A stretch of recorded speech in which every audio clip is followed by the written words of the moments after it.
Okay, so we're going to start on number 18 of the chapter test review, and this is the review section of the review. It's the review of the review.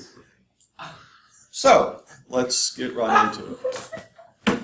So number 18 looks like this. Describe the end behavior of a function. And what that means is for end behavior, for this polynomial function, we really want to know what's going to happen to the extreme right side of this function when it's graphed. We're not going to actually graph it. We're just going to describe what would happen on the extreme right when it is graphed. And then what does it happen going to the extreme left side? That's what end behavior is all about. So there's really two things to take away. And once again, let me say this. I know I've said this before. Don't memorize problems. You need to understand principles, properties. Because I could give you a different problem where there's a positive sign here and there's a different degree. I want you to be ready for anything that I throw your way. So here's the way you can tell about the end behavior. What happens on the right side forever, and what happens on the left side of this graph forever. It starts with the sign of the lead coefficient.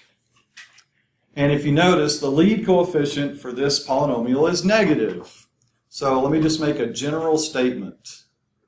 If lead coefficient is negative, this is always true, then this graph is going to go down forever on the right side.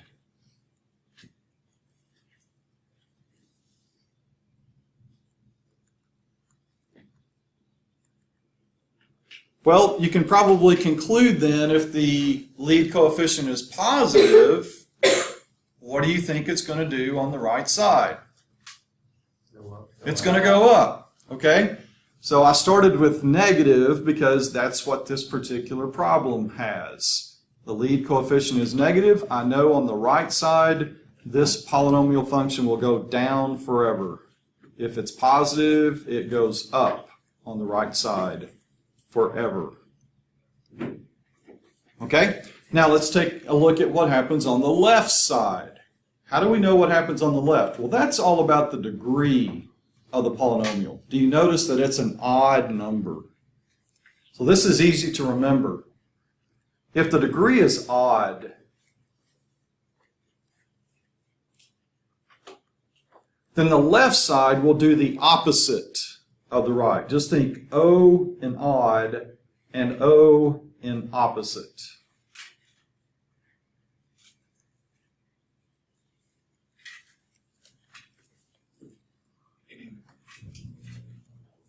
I'm going to underline O and O just as a reminder. Left side will be opposite the right side. Well, let's make another conclusion. What if the degree is even? What do you think the left side's going to do?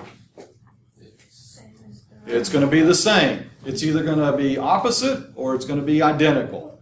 And if the degree is even, if I had put a degree of 4 here, it's still going to go down on the right because the lead coefficient's negative. But if this were an even degree, it would also be going down on the left. The left side would match it. Even would be the same as the right. Okay, so with all that said, let's get to our answer. Here's how we state end behavior. Let me change some color. Going to the right, the way we say this, just think about you're walking from the origin and you're traveling along the positive x-axis. So if x approaches, that's what this arrow means, positive infinity. In other words, I'm going to the right. What did we say is going to happen for this particular polynomial on the right side, John? It's going to go down. It's going to go down. So the way I express this in behavior language, the function, the graph, is going to approach negative infinity. So this is the x direction. This is the y direction. Okay, so we've taken care of the right side. Now let's take care of the left side. If x approaches negative infinity. Okay, so we said that if the degree is an odd number, the left side will do the opposite of the right. Well, we've already established that on the right side it's going down forever. That means on the left side it's going to go up forever. So as we go left, the graph goes up. That's what that says. Any questions about number 18? All right, let's try number 19. Okay, solve by completing the square. You're going to need for this next test and for your semester exam how to use completing the square, because that's going to come in handy immediately on problem number 20, because we do some completing the square principles in number 20. So the first thing I'm going to do is take any constant and I'm going to move it to the right side of the equation. I'm clearing out a space, and I'm actually going to show a space, for some number that will complete the square. Now, you may not know, what in the world does that mean? What's it mean to complete the square? Well, let me give you a different trinomial. Okay, I'm going to leave this problem for a second, and I want to show you what is known as a perfect square trinomial. And you've probably seen this in Algebra 1. You know how to factor them. What makes this a perfect square trinomial? What do you notice about, what are some things that you notice about this trinomial? They're both divisible by the same numbers. Nothing's divisible by the same number. Yes? The first one you can square, and then the second one, like if you square it, it's 8, and then like you add 8 together. Okay, I'm going to summarize what she said. I think she said the first one and the last one have square roots. So the square root of x squared is x, and the square root of 64 is 8. So how did you get 16? How would you think you'd get 16 out of this? Square 8. 8 times x times 2, okay? And the great thing about perfect square trinomials is they factor really easily. You want to see the factoring of that? Boom. There's the factoring. If you can recognize that you got a perfect square trinomial, man, are they nice to factor. Well, that would be great if the problem we were given was a perfect square trinomial, but it's not. So here's the reason for completing the square. We're going to create a perfect square trinomial. And here's how we get the number that goes in the blank. You always look at the number in front of x, divided by 2, and square that result. So Jalen, tell me what's going to go in this blank. 6. 6 divided by 2 9. is 3. 3 squared is 9. And to make the equation balance, since I added 9 to the left side, I'm going to also have to add 9 to the right. Well, we just created a perfect square trinomial. I just showed you how they factor, so let's factor this left side. Pretty simple. I do the square root of x. I bring this sign down, whatever it is. It's negative here. I do the square root of 9 and put that around parentheses squared. There's the factoring. So if I showed you x minus 3 times x minus 3, this would be the result. I just found another way of writing it. And the reason for writing it that way is because now it's going to be pretty simple to solve for x. So Matthew, give me a strategy now to solve for x, to get x by itself. Take the square root of both sides. Square root of both sides. All right, let's show that first. And the square root of negative 16 is 4i. And I got to include plus minus because anytime I solve a quadratic, how many solutions should I end up with? 2. 2. And if I don't put plus minus, I've got how many solutions? 1. And I get half credit for that problem because there's 2 answers and I just gave 1. All right? Now it's pretty easy to solve for x. I just add 3 to both sides and I got 2 complex number solutions. Please do not tell me that this answer is 7i and negative I. Please don't do that. I will have to come after you if you do. All right? You cannot combine those. They're not like. This is called a complex number. And I also don't want you to do this.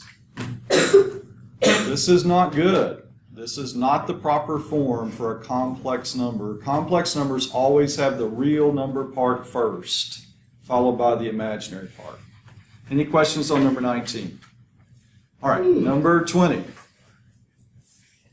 The reason why we have number 20, it's kind of a follow-up to number 19 because it involves completing the square ideas. For those of you who are headed to pre-calculus eventually, I know not everybody is, but a good percentage of you are, you will need to know the skill of turning standard form, which is what this is, into vertex form because vertex form is much easier to graph from. So if you'll remember what we just did with completing the square, there's a lot of similarity. Now there's some differences, but there's a big similarity. So when I was completing the square earlier, somebody raised their hand and tell me if you're going to complete the square on x, what would go in the parentheses, just the parentheses part? John? X plus 2. Plus 2? Very good. Pretty easy, right? So right away, since I'm going to be looking for the vertex anyway, can somebody tell me what the x-coordinate of the vertex is? Just the x-coordinate? -2. Very good. Question? Where'd you get the plus 2 from? Well, the plus came from whatever is in front of the linear coefficient. So if this were minus, I'd have minus here. Sure. And then the 2, just whatever that is, you divide by 2. Okay. So if this were 10x, this would be 5. Okay. Okay, now here's where it gets different from when we solve by completing the square. So watch carefully because some people get a little twisted at this point. I'm going to do 2 squared, and I'm going to go up to the standard form, and I'm going to subtract it. So this would be a great place to make yourself a note because a lot of people miss this. You always subtract. Doesn't matter if this had said x minus 2, I'm still subtracting. It doesn't matter about this sign. Whatever this is squared will be subtracted from the standard form. Now these two constants can be put together. And Riley, what's going to be the y coordinate of the -11? So it's a 2-part answer. Give me the standard, or give me the vertex form. We did that. And then from that, you should be able to tell what the vertex is. Question? Yeah? Where did you get -4 from? It's this number squared, and it's always subtracted. So can I do another one real fast?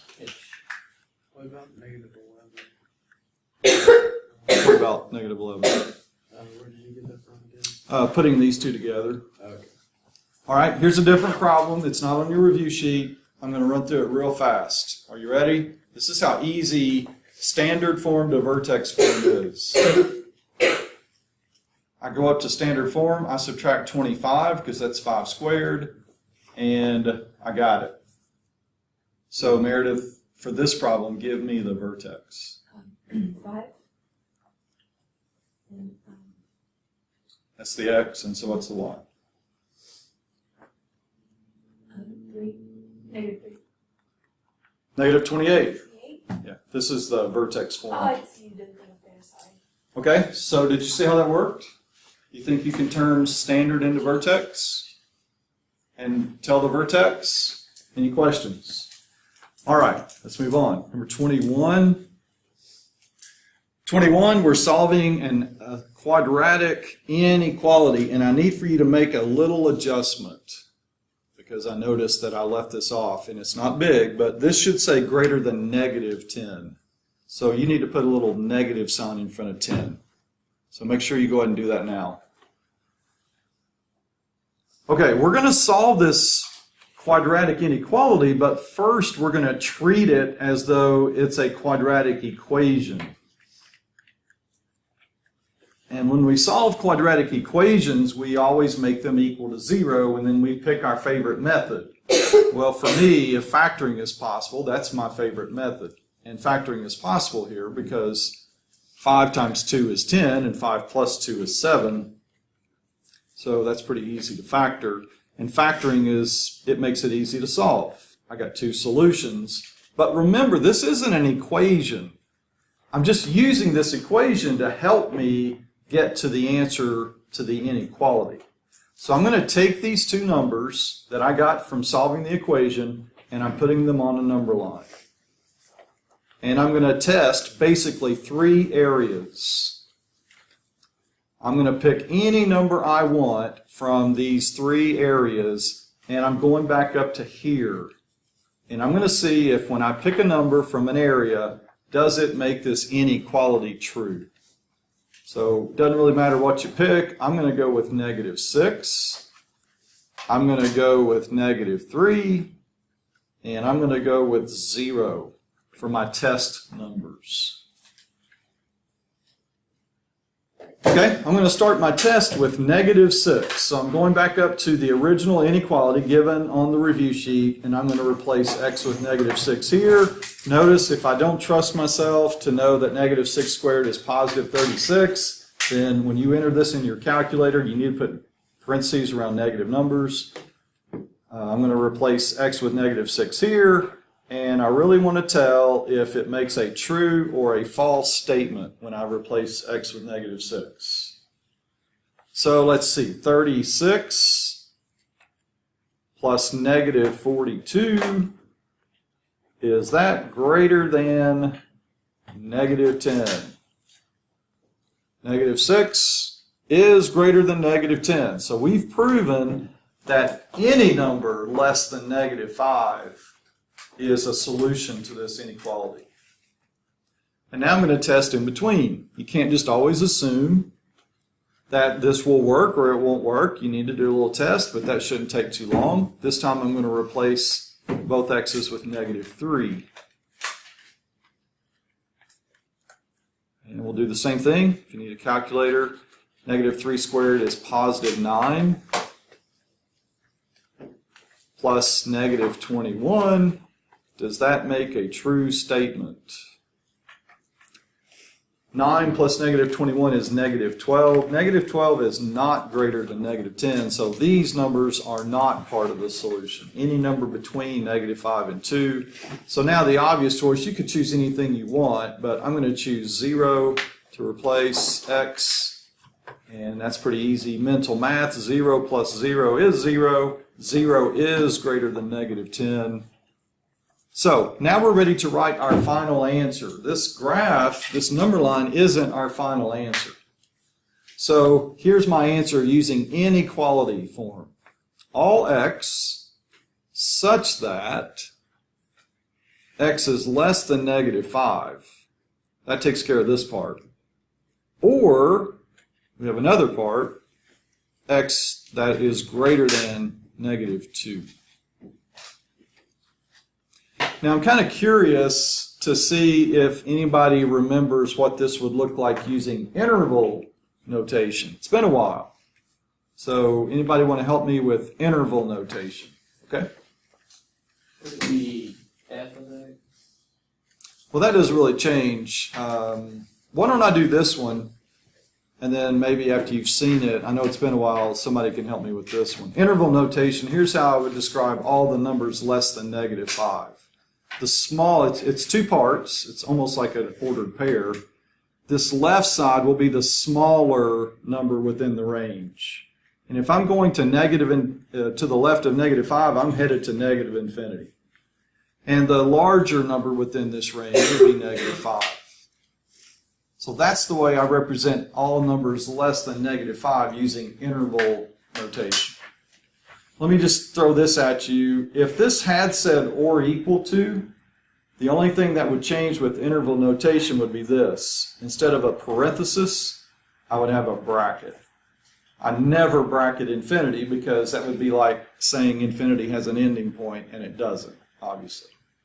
Okay, now that you've seen one, let me get Abigail. Can you do the other side? Or the 2 first. Okay, the smaller goes first, so it'd be -2. Yeah, -2 and then Positive infinity. Okay, -2 is the left side of this range. Positive infinity is the right side of this range. Now on the test, I'm going to ask you to give your answer in inequality notation, but you will be expected to do this on your semester exam, so I just thought I'd throw it out there. Any questions on 21? No questions? All right, you're responsible. 22. Find the fourth term of the expansion. We haven't looked at the binomial theorem in quite a while, so let's rehash the binomial theorem a little bit. The fourth term of the expansion c minus 6 raised to the 8th power.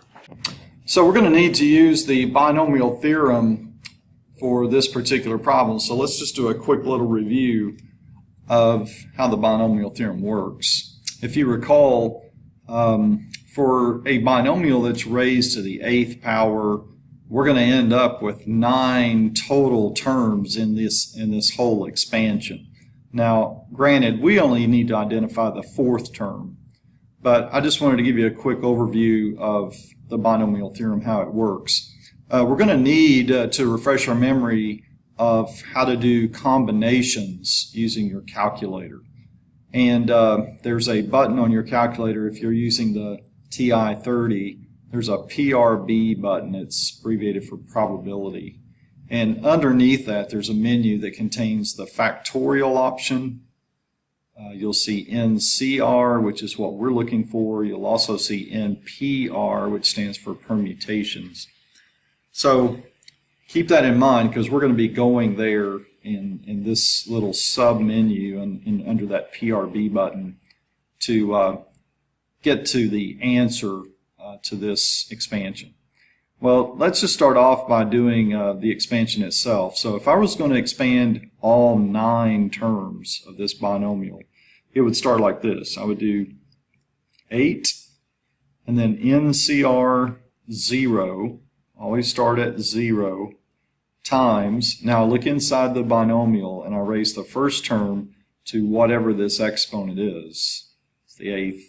And then I raise the second term to the 0 at the beginning. And all of these are being multiplied together. Okay? And then I go down and get the next term by doing 8 NCR 1. And then I let my first term within the parentheses, the first term of the binomial, it's going to go down by 1. And the other term, the -6, is going to go up by 1. Okay? And then to get the next term, you just follow this pattern, 8C2. The C term continues to go down by 1. The -6 continues to go up by 1. And then to get the next term, 8C3, C is going to go down by 1. -6 is going to go up by 1. And we would keep on doing this until we got down to the very last term, which is the 9th term. So this represents, if we calculated all this and put it together, this would be the first term. Well, the first term is just going to be c to the 8th, because 8 NCR 0 is 1.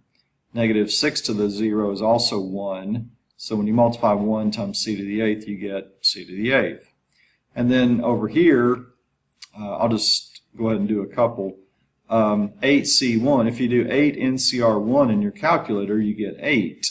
And -6 to the first is -6. Well, when you multiply 8 times -6, you get -48 c to the 7th. So this would be my second term. Okay?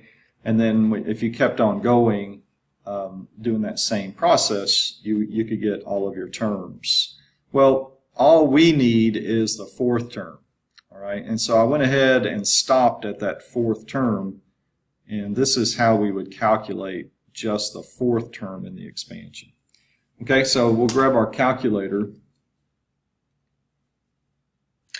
Here's how we'll come up with that fourth term to answer number 22. So I'm going to do the number 8.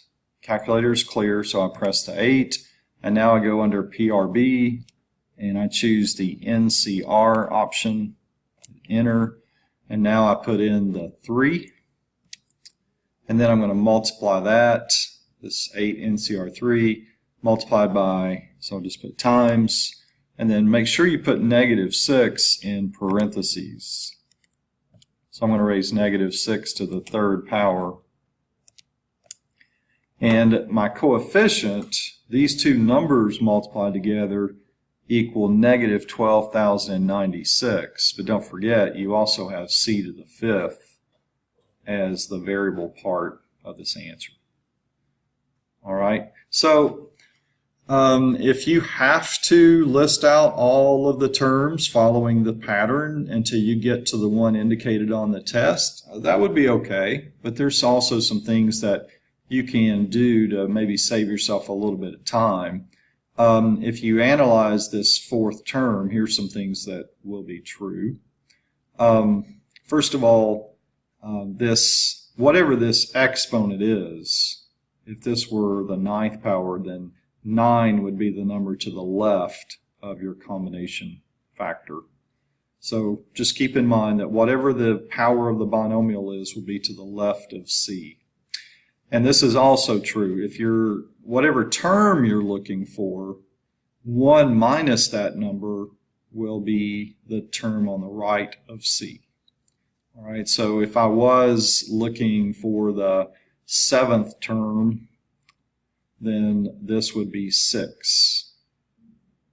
Okay, all right, so let's go back to our problem. Something else that's always true, so maybe save you a little bit of time. If you take these two numbers on either side of c and subtract, you'll get this first exponent, the exponent for the first term in the binomial. 8 minus 3 is 5. So once again, let me just do an example. If we wanted the 7th term, then this would be 6, 1 less, and then 8 minus 6 would be 2. This would be 2. All right? Just trying to give you another example to look at. All right, so how can we get the rest? Well, something else is always true.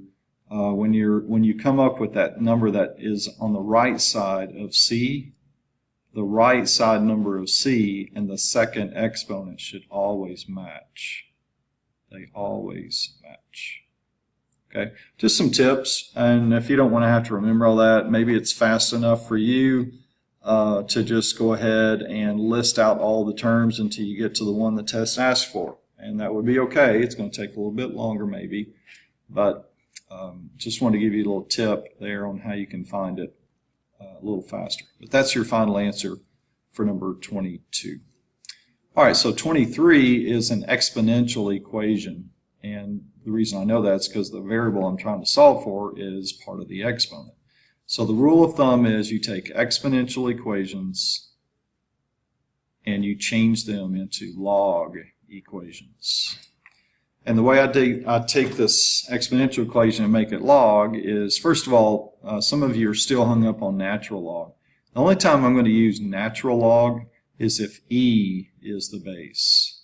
In this problem, 5 is the base. The base means the number underneath the exponent. So if this is not e, then don't use natural log. If it's just a number besides e, you're going to use the word log. The base is 5 of the number 24, and always remember that logarithms equal exponents. The exponent is n plus 1. Okay, so we have a formula that we use to solve these cases because our calculator by default is base 10. So the change of base formula is handy. Here's how it works. You hit the log button, put in the 24, the top number, divided by, hit the log button again, and this time put in the base, which is 5. Okay, so let's see what that is. So log 24 divided by log again, 5.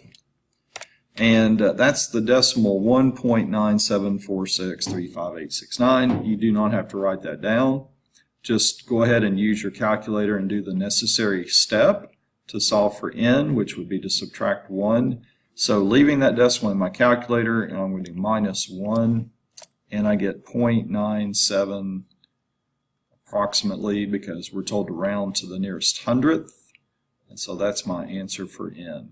So you're going to need to take an exponential equation, write it in log form, and then use the change of base formula appropriately. Okay, here's a log equation, and the rule of thumb is just the reverse. Log equations need to be converted to exponential form. Log to exponential. And something else. Multiple logs, before we can get to this exponential form, multiple logs have to be consolidated, that just group or changed, made into one single log. Okay? And the reason why I chose this problem, and you'll have one like it on your test, is because all of the properties involving logs that we've learned, there's three of them, the power property, the product property, and the quotient property. They all three are going to be needed to solve this problem. All right, so 3 logs need to be made into 1. And so before we can do that, we have to, first of all, move any numbers that are being multiplied times any log. These two are okay. This one, however, is not. I can't make these logs become 1 while this 3 is in this position. Well, that's one of the reasons why we have the power property. It says that I can take this 3 and I can move it so that it's the exponent for x. Okay, so I'm going to do this one step at a time. Okay, now you notice that all of our logs look the same. There's no number in front besides 1, of course. And now I'm ready to go left to right. I'm just going to take them 2 at a time, and I'm going to use the necessary property.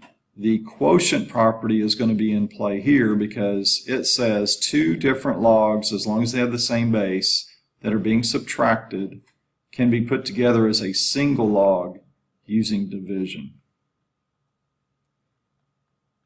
Okay, so I'm going to do one property at a time. Took these 2 logs, made them become 1 using division. Okay, 2 logs that are being added with the same base can be put together as a single log using multiplication. It's called the product property. Okay, so we have the quotient property, the power property to begin with. Now we're going to do the product property. So when I multiply 2.4, if you want to think of it over 1, times x cubed over 6, I get 2.4x cubed over 6 equals 9. Okay, now I'm ready to do this. I'm ready to do log to exponential. I couldn't do that until I got to a single log equation. So I turn this into an exponential equation by, first of all, recognizing the base. The base is 10. 10 needs an exponent if it's going to be an exponential form, and remember, logarithms always equal exponents, so this is 10 to the 9th, and I'm going to let that equal 2.4x cubed over 6. All right, now at this point, save yourself some time on the test. I want you to get to this point and show me how you get to this point, but here on out, you can pretty much use your calculator the rest of the way. So I'm going to raise 10 to the 9th power. All right, and then I'm going to multiply by 6. Okay, you don't have to show this, but I want to make sure you understand. Multiplying by 6 will clear this denominator, so just in your calculator do times 6 equals. Okay, so here we are with our number on our calculator, and now we're going to just do divide by 2.4. We're just solving for x, divided by 2.4. All right. And then that number in your calculator, so let me catch up here. Let me just go ahead and write down, not that you have to on your test, but I just want to make sure that you understand how I'm getting this answer. Okay, so far I am down to this point. All right, so with this number in my calculator, this big number, I'm going to take the cube root of that to solve for x. And the way I do a cube root, you can leave the number in your calculator, hit this button that's like an up arrow. It's underneath pi if you have the TI-30. And then we're going to raise that number to the 1/3 power. That is the same thing as doing the cube root of a number. Okay, so make sure, however, you put 1/3 in parentheses if your calculator doesn't do that for you.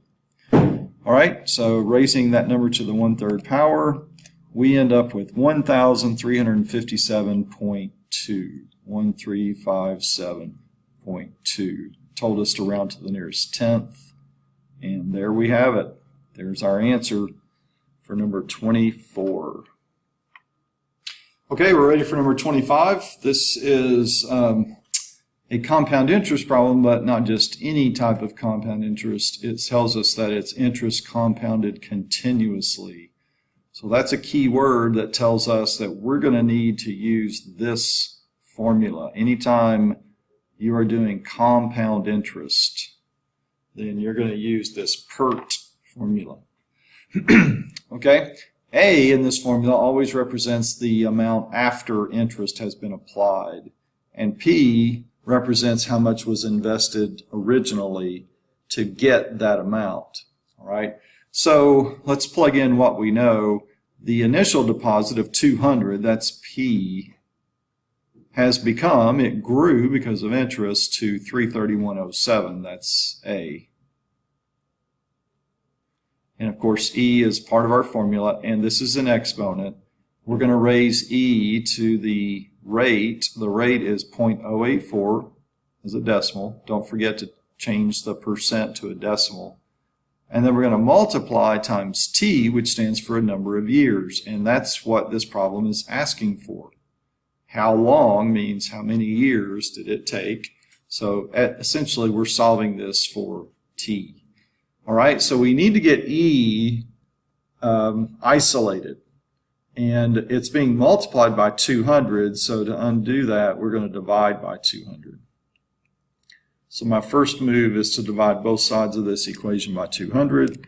331.07 divided by 200 is 1.65535. And that's going to equal, since these cancel, e to the 0.084t power. Well, much like we said earlier, when we have an exponential equation, we need to convert this into a log equation. And when e is the base, it becomes a natural log equation. So we're going to do natural log of the number 1.65535. And remember, logarithms, no matter what kind they are, common or natural, they always equal exponents. So I'm going to turn this over to my calculator, and I'm going to hit the natural log button, and I'm going to put in 1.65535, close parentheses, and then I'm going to divide that by 0.084, and I get 6.000 and then a little bit more. In problems like this, it's okay. I'll try to tell you, I'll specify what to round to, but I'm just going to round this one to 6 years. All right, so the amount of time it takes for 200 to become 331.07 using this rate compounded continuously will be approximately 6 years. That's your answer for 25. Okay, let's do number 26. We're adding two fractions that do not have the same denominator, so we need to find that common denominator so that we can add these two together. And it's easier to find that common denominator if the denominators that you have are factored. So here's the factored form of the left denominator, and here is the factored form of the right. And so now I can look at these and I can tell that my LCD, lowest common denominator, is going to be 4 times x minus 6 times x plus 2. Okay, so eventually I'm going to make two fractions that are equivalent, but the new denominator will be this common denominator. So when I change my denominator to this, let's see, we won't look at this one anymore. Let's divide x minus 6 times x plus 2 into the LCD, and you notice that everything cancels here except for this 4. And so I'm going to multiply that 4 times this numerator, and I get 4. Okay, doing that same process over on the right side, 4 would cancel, x plus 2 would cancel. The part that doesn't cancel, which is x minus 6, is going to multiply by 3x, and that gives me 3x squared minus 18x. And now that these have the same denominator, I can add them together, and it's just one fraction all over the common denominator. And if I could combine like terms, I would, but I'm just going to write this in standard form. 3x squared minus 18x plus 4. If I could factor the numerator, I definitely would do that, because that may create opportunities to cancel between the numerator and the denominator, but there is no factoring to be done here, so this ends up being my final answer. All right, moving on to number 27. This is a variation problem. It's a combined variation problem, actually.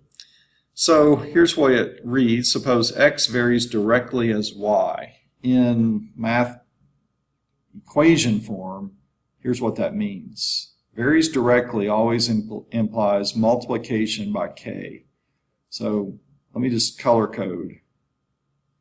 Suppose x varies directly as y. In red, here's what that means. X varies directly as y.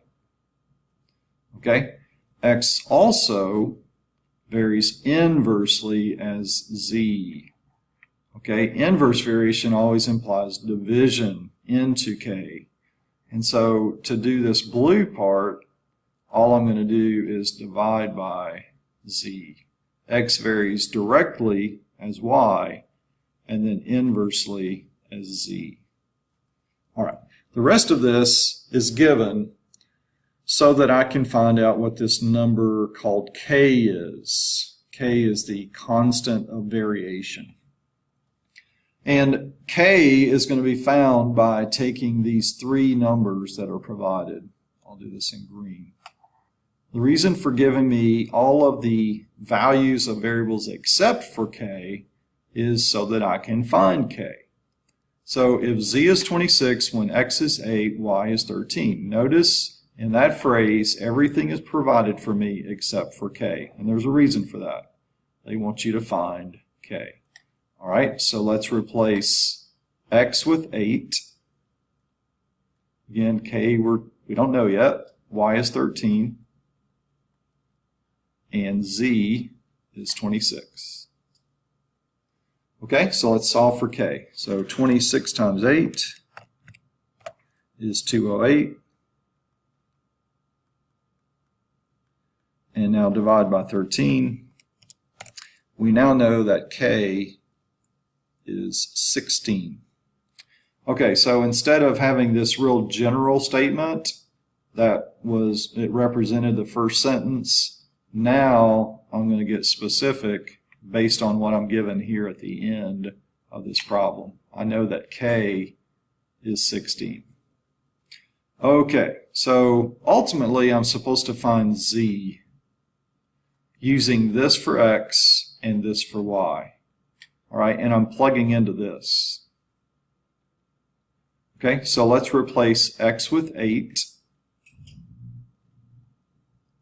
and negative 6 for y and solve for z. All right, pretty easy. I'll just multiply by z. 8z is negative 96. So that means z is negative 12. That is my final answer. Okay, so you might want to go back into, I provided the section for you, section 7.5. We did some homework, and you should have that in your notebook if you want to go back and practice those problems. We did some in your notes as well. So that is number 27. Number 28 is a rational equation. And to solve rational equations, we're going to clear out these denominators. We're going to turn these fractions into non-fraction. And we do that with the LCD being multiplied on both sides. The LCD in this case is k plus 1 times k minus 2. So here I'm showing it on both sides. Okay, k plus 1 here would cancel, so k minus 2 would multiply times k squared minus 2k. Here, k minus 2 would cancel, so k plus 1 would multiply times k. That's k squared plus k. And then so on the right side of this equation, we're going to be multiplying 2 times this product. So I'm going to go ahead and multiply these together using FOIL. So that's k squared minus k minus 2. And now I'm going to distribute 2 to both sides, and I get 2k squared minus 2k minus 4. Just bring down the rest of this. And now I'm going to try to combine like terms, and when I add k squared plus k squared, that's 2k squared. And then when I subtract 2k squared from both sides, that makes 0. So basically the k squared terms are going to cancel. And that's also going to happen with the negative, well, let's do negative 2k plus k, that's negative 1k. All right, and now I'm going to add 2k to both sides, and negative 1 plus 2 is 1k. And so we get our answer as k is negative 4. So that is your answer for number 28. So for number 29, this is another trig review problem. So we're told that the measure of an acute angle of a right triangle is given by theta. And so let's just go ahead and make ourselves a little sketch. So here's my right triangle, and I'm going to put theta up here. And we're told that sine theta is 8 over 17. So sine is opposite over hypotenuse. And the question is, what is tangent theta? Well, tangent is opposite over adjacent. And obviously we do not know the adjacent side. So we're going to have to solve for that. We can use the Pythagorean Theorem. C squared is a squared plus b squared. And so in this case, c is 17. 17 squared. We'll just call this a squared. And we're going to try to find b squared. So grab your calculator, and we're going to do 17 squared minus 8 squared. And that's 225. So b will be the square root of that, which is 15. Okay, now we have all of our sides, and now we're able to answer the question. Tangent for the angle theta is the opposite side over the adjacent side, and so my answer here would be 8 over 15.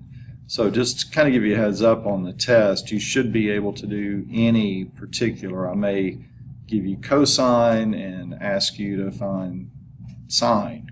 You should be able to find any trig function no matter what you're given in the problem. So don't just, again, don't memorize this problem. Make sure you understand the principles behind the problem. Okay, so that's number 29. So let's do another trig review problem. We have this 150-foot flagpole, so I'll just draw a little sketch, measured at 150 feet. It casts a shadow of 210 feet long, so I'm going to put the sun over here, and we'll say here's my shadow being cast. And find the measure of the angle of elevation of the sun. So some people get this angle of elevation concept confused a little bit. So here's my right angle. My angle of elevation, first of all, will be made with a horizontal. Remember, an angle has basically two lines that extend from a point. So one of those lines will be a horizontal. So the angle of elevation will extend from the horizontal line, which is really the ground, up to a certain degree. So that's really what we're trying to find here. What is that angle of elevation in this bottom corner. Okay, so we know that this side is 150 feet, and we know that the shadow being cast is 210 feet. So how do we find this missing angle? We'll just call something x degrees. Well, the opposite side is given, and the adjacent side for that angle is given. So the ratio that involves opposite over adjacent is tangent. So we're going to do tangent for this angle called x, in this case, is the opposite side, which is 150, divided by the adjacent side, which is 210. That might be a little confusing, so let me put this over here. Okay, so anytime you want to get an angle measurement, that's going to involve using the inverse of one of your trig ratios. So in this case, it's going to be inverse tangent, 150 over 210. So if you'll grab your calculator, and this time you're going to hit second tan, and you're going to put 150 divided by 210 in parentheses. And let's see, we're not told to round it to anything, so we'll just round this to the nearest tenth.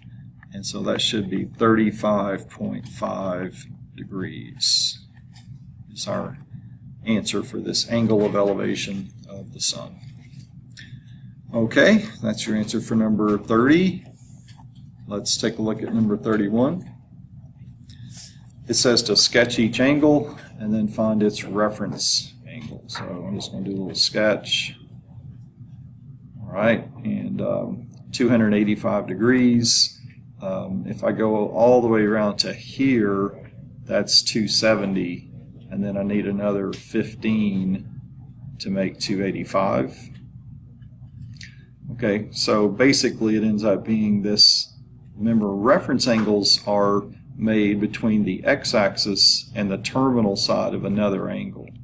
So I'll just highlight with green what the reference angle is. Do that in green. Okay, so this represents the reference angle. So if this is a total of 90 degrees in this quadrant, which it is, and I've already gone 15, well, that just leaves 65 degrees. 75 degrees as the reference angle. Okay, so the answer, two answers really. Here's the angle that's given, and then we had to find the reference angle, 75 degrees. All right, so let's do number 32. And this one is in radians, so if you wanted to change it into a mixed number, or if you wanted to change it into degrees, that's fine, but you do need to get used to doing these angle measurements in radians. So this is 1 3/4 pi radians. So here's 1 radian, just halfway around. Remember, that's pi. And then if we're going to do 3/4, that puts us over here.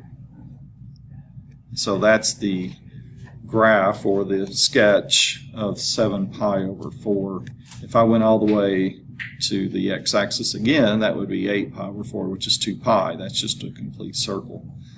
All right, so once again, let me highlight with green what the reference angle is. All right, so there's my reference angle. If this is 1 3/4 pi, then this must be 1/4 pi, or just pi over 4. And that is my reference angle. Reference angles are always positive. I know I've had some people give me a negative number. They're always positive. They're always made between the x-axis and the terminal side of another angle. Okay, and they should always be acute. So they should be less than 90 degrees, between 0 and 90 degrees. Okay, this should wrap it up for us. We're going to find exact value of certain trig functions, and your unit circle would really come in handy here. So let's just do a sketch. There's my 30, my 45, and my 60. And let's label these. And remember, if we start up here, this is 1/2 √3/2. This is root 2 over 2, root 2 over 2. And this is root 3 over 2, 1/2. Okay, and then we can use this as a guide, and we'll figure out, based on which quadrant we're in, the answers to these questions. Okay, so let's do the 225-degree angle. This is 180 degrees, and then we need to go another 45.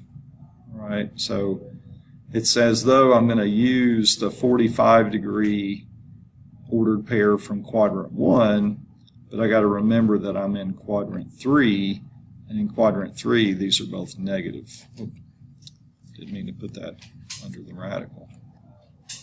So negative root 2 over 2, negative root 2 over 2. We also have to remember that cosecant is a reciprocal function. Cosecant is the reciprocal of sine. So I take sine, which is the y, and I flip it over, and I will have cosecant. So it starts off as negative 2 over the square root of 2, but then we rationalize, and we end up with negative 2 root 2 over 2, which is negative root 2 after canceling. So my answer for 33 is negative square root of 2. Over here on 34, this is 11 pi over 6. So again, if you think 12 pi over 6, well, that's 2 pi. That's all the way around. We're not going all the way around. We're going just about all the way around, but our reference angle will be pi over 6. And if you want to think of pi over 6, that's just 30 degrees. Okay, so think about 30 degrees using the 30-degree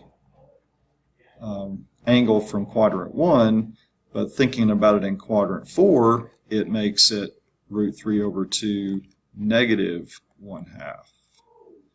Okay, so let's use that as a guide. Secant is the reciprocal function for cosine, and cosine is the x-coordinate. So I'm going to take cosine, which is root 3 over 2, and flip it over, 2 over the square root of 3, and rationalize. And I get 2 root 3 over 3. So that's my answer for number 34. All right, 35, my last one, 270 degrees. That takes me all the way around to this quadrantal angle. And remember, the ordered pair here is 0, negative 1. So cosine 270 is 0, sine 270 is negative 1. Tangent is y over x, or sine over cosine. Well, that's undefined here at 270 degrees. But cotangent is the reciprocal of that. It's cosine over sine.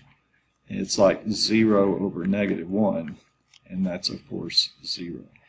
So that's my answer for number 35. So that concludes the review section, the old information for this review on this test. And I hope that helps you as you prepare. If you have any questions, let me know.